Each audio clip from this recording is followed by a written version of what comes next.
This week in economics on the 26th of April 2015. Numbers man here, and we'll move right into it. We'll start with Greece, and we'll spend some time on the Greek situation. We'll also talk about jobs, where they are, where they're not in the U.S., and we'll try to shed a little light on the subject of slack. We've taken this up before, but we are going to do it again and also explain why some jobs have disappeared from the U.S. economy. We're going to sort of do a little survey from a paper that was more recently published on that issue, and we'll stay in Europe a bit there with the BBC. First we'll go to Bloomberg, however, and we'll talk about Greece, and we'll throw some of our input in.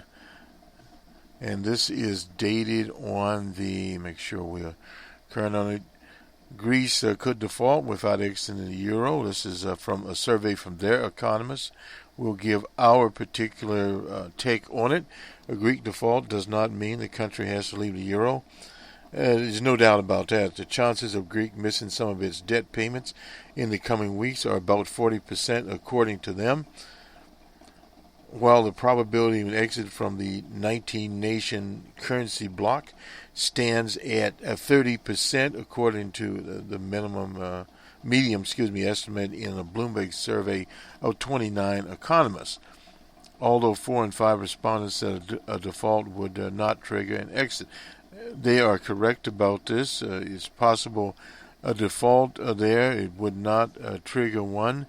And we see the odds of Greece missing a debt payment is 50-50 and not 40%.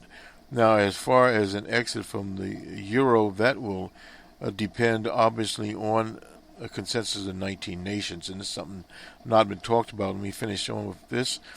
Although the likelihood of default and the Greek has certainly risen considerably over the past few weeks in both cases. It's wrong to think but one necessarily would follow the other. There's no doubt about that. That is from Daniel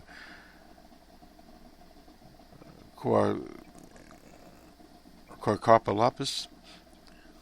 He's a senior economist at the Center for Economic and Business Research in London. If liquidity can be maintained in every case of default, then it means that the Greek will not follow a default. Time for Greece is running out. That is from the Prime Minister there, Alexis Tsipras. Remains, of course, loggerheads with the creditors, and that's been a situation there, trying to get additional funds, unlock funds from the 240 billion euro bailout. A meeting of Euro finance ministers on Friday in Riga targeted as a deadline to wrap up the talks only 2 weeks ago is now likely to pass without an agreement. These things do not work on a timetable, as one has seen. Arriving from the talks, the Italian finance minister Pierre Carlo Pardonion. We don't expect any definite results in this meeting, no doubt about that there. Martin Sorrell, he's the chief economist of WPPP, visited Brussels last week, saying Euro officials seem to have come to terms with the departure of Greece from the single currency. The odds have moved closer there, and said on Greek TV it's was given, but more than a 50-50. That's a departure. Now, from our take is it's a 50%, perhaps a little better than 50%, that they would default. The yield for Greece's security stand at 3.375%, maturing in July of 2017, 6 basis points from yesterday's 24.8%. Yields reach a high for the year. That will still be there. And 29.6%, the Greeks ASE stock index is down 8.4% from the start of the year. That's to be expected there. The European Central Bank increased the pool of emergency liquidity available for Greece's banks by about 1.5 euros to 75.5 billion euros on Wednesday after standoff there. The sense of urgency should have been out there a long time ago. Economists are torn. And one of the problems here is that many of these economists are accustomed to normal times. And this is not a normal time for Greece. Greece, of course, is in a depression. 25% redundancies there, and that in itself is totally different. Talking about whether the government will introduce capital controls, they will, ranging from 20 to 100%. That's according to a survey there. The medium probability is 50%. Since striking a deal to extend its bailout program in February, Tripanis's anti-austerity coalition government has repeatedly expressed confidence that a deal to free bailout disbursements was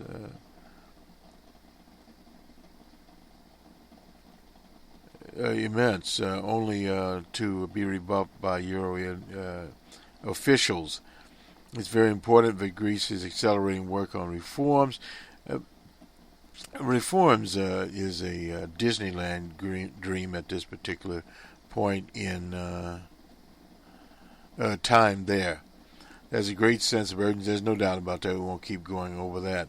Economists in some surveys see the chance of Greece meeting some of its debt repayments in the next 4 to 6 weeks, between 10 and 100%. They will no doubt miss some of those debt repayments. The money will be able to. Tripolis has issued a decree on Monday, forcing local governments to transfer cash reserves. We talked about this, I believe, in the last program. The money would be used to meet obligations, including repayment of 770 million euros owed to the International Monetary Fund on the 12th May. The government also has to repay 1.5 billion euros in pensions at the end of the month. Greece and its creditors haven't discussed having the country miss a payment to the IMF to default. That's from a Greek official there, but nonetheless, this is happening, and we expect it to happen. If Greece stays in the euro and agrees to a new program, such a package would be needed to be worth 40 billion euros. That's according to a survey to range from 26 billion euros to 100 billion euros. The Greek situation in the final analysis will cost more than any previous reported estimates. There's obviously no doubt about that. It's a situation where the deterioration has been over a number of years in Greece. This is not something that has just appeared on the scene. And that is part of the problem right there. And there are, of course, other countries also that have other types of problems very similar. Let me just run to the BBC here to finish up on the situation in Greece. Big problems they have for the Greek deal. There's no doubt about that.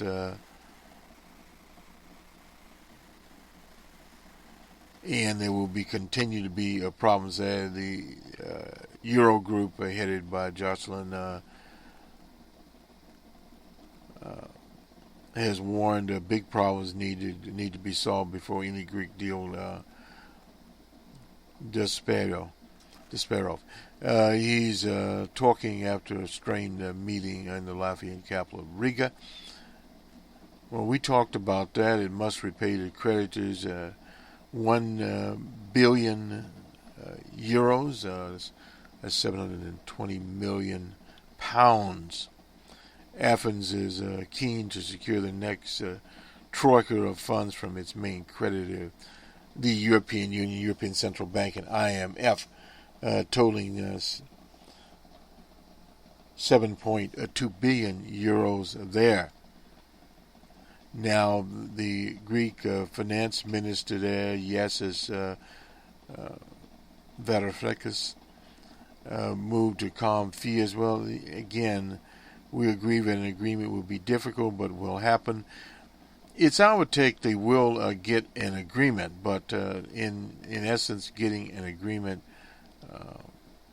itself will take obviously time there. And on Friday, Euro Working Group, that says Varoufakis wrote in a post from Athens, and its creditors agreed much, namely that Greece tax and pension system, as well as its labor market, needs fundamental reform. You're not going to get a fundamental reform under the Serena government there, because it's anti-austerity government. And what they mean by reform basically is austerity type programs that have not worked in the past, and they need to give that up. Intense pressure from creditors to cut spending. They cannot cut spending in a depression. And also revenue as far as raising taxes. Very difficult situation in a depression. Not going to happen. Markets are concerned, this is from the BBC, to come up with a package acceptable to its creditors. Greece may default. Well, if Greece defaults, Greece will simply default. And that will, as they say, end that saga, and they will move on to a new one. There's a limited course. At some stage, the Greek government will run out of funds to pay its bills, no doubt about that. And a default, will Greece leave the euro? Well, there's a lot of debate there, 50-50 chance that could happen, but at the same time, that situation is one that moves more to a contemporary timetable. Will the best interests of Greece be served in the euro or out of the euro? Now, in the eurozone, there are many benefits to Greece, but Greece is, at this time and in past years, a third world economy. And many of these other nations, the Baltic nations, that have pulled into this eurozone. And this is really what the problem is, and that problem has to be addressed. There's no doubt about that. Let's go to the, we'll start it off actually here. Just to introduce this, we have talked about this before, but we'll just spend a little time here. Labor market slack in monetary policy. This is by Blanchflower and David Blanchflower and Andrew Levin. And I'll just start it out here. This is dated the 24th from the full employment. This is part of the Center for Budget and Priority Policies. We've used their data sets since the 80s. A fundamental cornerstone of modern macroeconomics, and this is what we do here, is that the economy has a balanced growth pattern that is characterized by stable inflation, as well as steady growth of production and employment. In effect, if the economy becomes overheated and persistently exceed its balanced growth path, then the most notable symptom will be the acceleration of normal wage and price. Hence, inflation overshoots the central bank's target. Conversely, a persistent shortfall in economic activity and employment not only has substantial adverse effects on household well-being, but is also associated with a downward pressure on wages and prices, hence with inflation falling persistently short of the central bank's target. Thus, the ongoing assessment of the contours of balanced growth patterns and of significant deviation from patterns are critical elements of the design and communication of monetary policy, especially for a central bank with a legal mandate to foster maximum employment and price stability. engaging the movement in labor market slack over previous